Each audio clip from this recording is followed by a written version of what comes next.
সম্মানিত ভাই, আসসালামু আলাইকুম।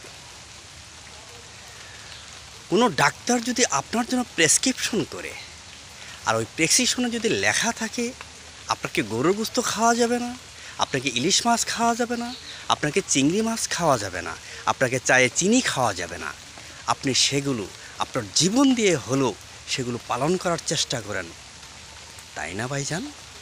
কিন্তু আল্লাহ তাআলা আপনাকে কতবার না করেছেন, সুদ খাওয়া যাবে না, ঘুষ খাওয়া যাবে না। কই, সেগুলো তো আপনি মানতেছেন না। কারণটা কি?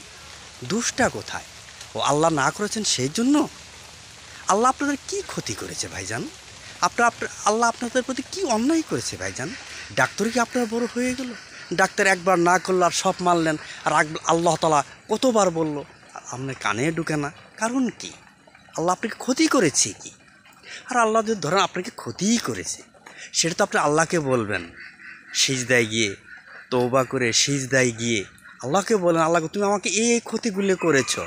আল্লাহর কাছে ফরিয়াদ জানান।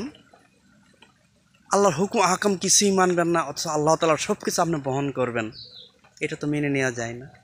সময় থাকতে তওবা করুন ভাইজান, তওবা করুন, 5 ওয়াক্ত নামাজ পড়ুন, রাসূলের সুন্নাহ অনুযায়ী চলুন, প্রতিটি মুহূর্তে আল্লাহর নাম জিকির করুন।